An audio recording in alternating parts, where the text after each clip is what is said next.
Today we see how many apples fall from the tree and when they... Oh, that reminds me. I need to correct a few things I've said. Good. Go. Make a list. Actually, there's 3 of them. Is this like PTI, pardon the interruption, like at the end of the show where they wrap up like... Or like at the end of a New York Times article where like, here are all the mistakes we made. Mm-hmm. You know? So, first one's not a big deal. First one is, I think I've been talking about 5 iPhone models. iPhone 12 mini, iPhone 12, iPhone 12 Pro. No, iPhone 12 Max, Pro Max. Apparently there's no Max. There's a Pro Max. So there's 4 of them. So it's like the mini, the iPhone, the Pro, and the Pro Max. Is the Pro Max made by Boeing by any chance? What's that? Is the Pro Max made by Boeing by any chance? It sounds like a continence drug or something. Anyway, the other 2 are a little more serious. So I have said on multiple occasions that Xbox Game Pass Ultimate Game Streaming, formerly Project xCloud, was available on Android devices and on the console. That's not true. It's only available on Android devices. Sorry about that. And I also said, I think also multiple times, that the Surface Laptop Go had both fingerprint and facial recognition. It only has a fingerprint reader. See, that's the one that hurts because I told you, even before it launched, no face, only finger. Yeah, but like the rest of the internet, Brad, I don't listen to you. I have a finger for you. Number 1. That's one way to interpret it. I guess the Surface Laptop Go also does not have keyboard backlighting, which is a little surprising. Oh, really? That's what I've heard. One so I didn't anyway, know. I apologize. I don't have the machine. Human. Sorry. I don't know. Yeah. Well, we'll just end it there because Paul is wrong. I'll flog myself later today. Or something like a monk in a Dan Brown novel. How you doing? Google Play no longer sells music. Yeah, I mean, part of a planned phase out, right? So we knew this was coming. Mm-hmm.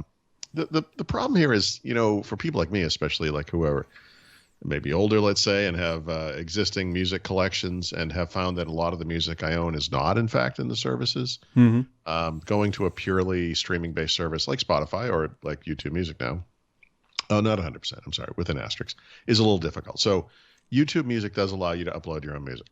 So that's good. It's not particularly sophisticated, but that's fine. I don't have to do it. They've already transitioned it. But if I was going to do it today, I really probably have somewhere lower than 25 songs, but still 25 songs. So I'd like to get up there. But the only services or the only companies that offer like the full meal deal right now, Mm-hmm. actually there's only one, is Apple. So Apple has a streaming service, Apple Music.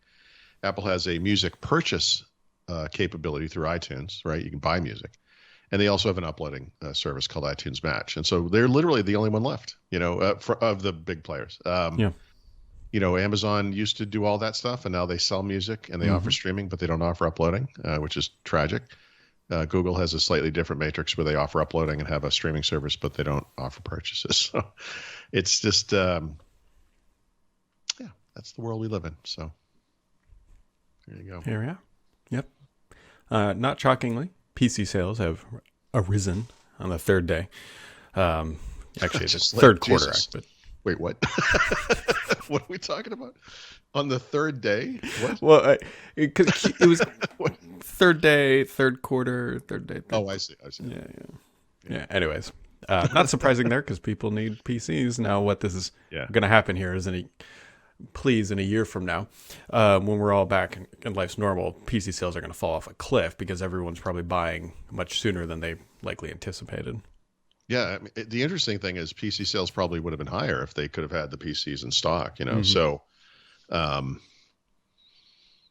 think it was January, IDC and Gartner were predicting that PC sales were going to fall this year, next year, and the year after that. Last year they kind of squeaked by with like a 1% growth, first time in over 7 years.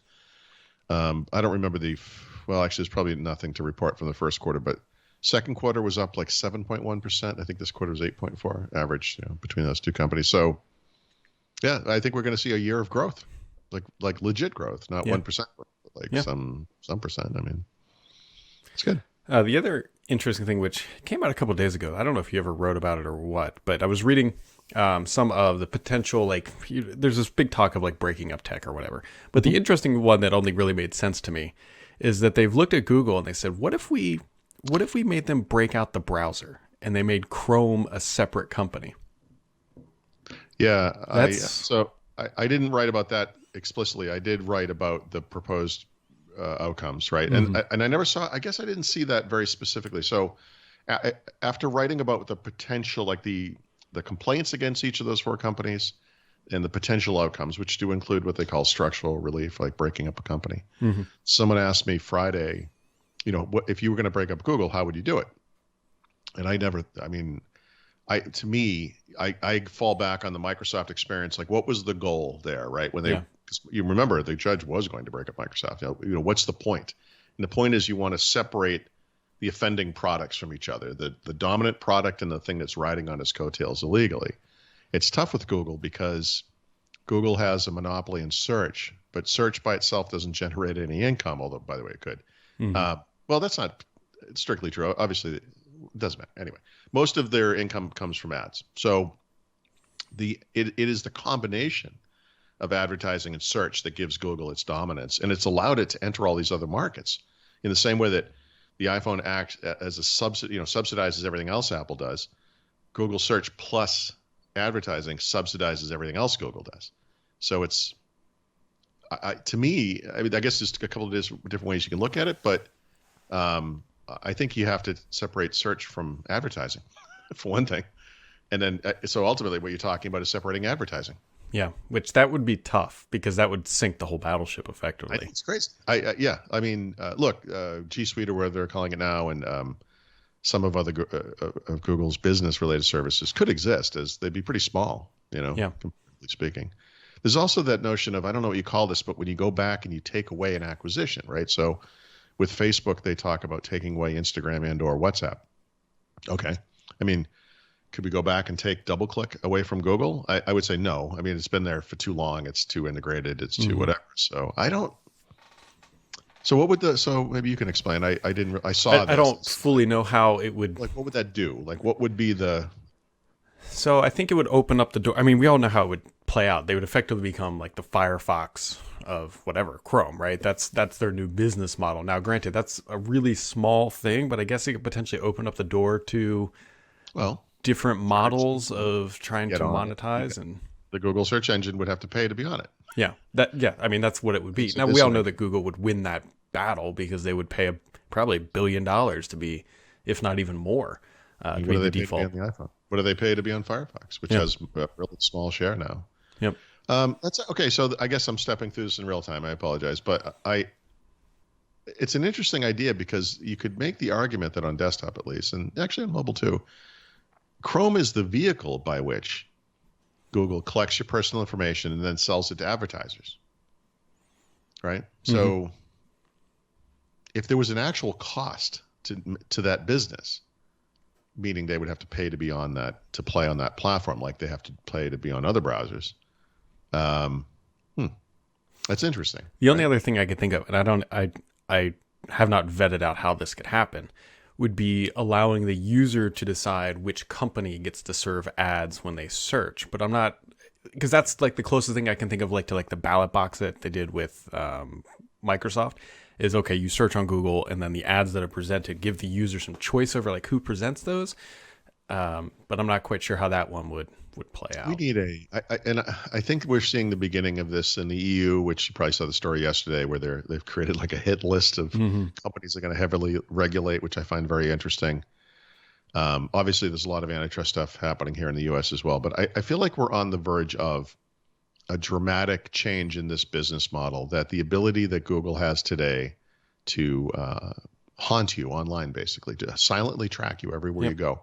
Not just on the web, by the way, but between apps, on your phone, needs to stop. Like, this is like privacy job one is the beginning of the cure for all of these problems, and it will make Google a less powerful, less influential, less,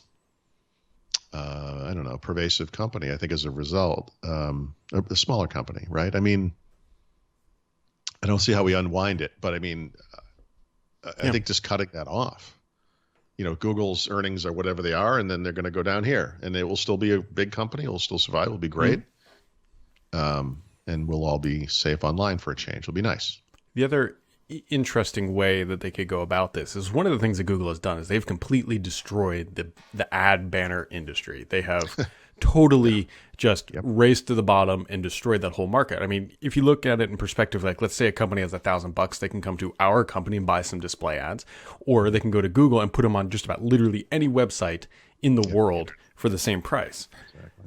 And there's no way to compete. Like they've sunk so many companies that were in that market. Well, remember all the sites, like the sites we have now, and the sites that they would have been 10 or 15 years ago. Just display ads floated that entire company. It was fine. Today, you can't do that. Our business can't exist on those ads. They've literally gutted that market and taken it all from themselves. And I remember at Penton or whatever we were called back in the day, the smallest changes, and they would always be silent. No one knew they were coming. You'd wake up one morning and be like, "Oh my God, Google changed their algorithm. We're screwed. We're not getting any traffic all of a sudden." And that's by the way, that's literally the problem with a kind of a monopoly like Google, that they're going to turn off the spigot someday because they're the gatekeeper. And in this case, they're the gatekeeper to ads. They're the gatekeeper to our business being viable. It's really scary. Yeah. How long have we been doing premium now? 3 years? 4 years? Yeah, 3 or 4. I don't remember. I think it's probably safe to say that Thurrott.com may not have been around if we didn't make that switch, because let's just put it this way. The display ads and monetizations haven't improved over the last 4 years in any way. Nope. Yeah. And so, right. It's, I mean, look, no one wants to go out to readers or viewers with your hat in your hand and say, "Hey, can I have some money?" Right. Like nobody wants to do that. We're not, not businessmen, but we want to create content. We want to have this conversation, with readers or viewers, whatever. And I mean, that's why it exists.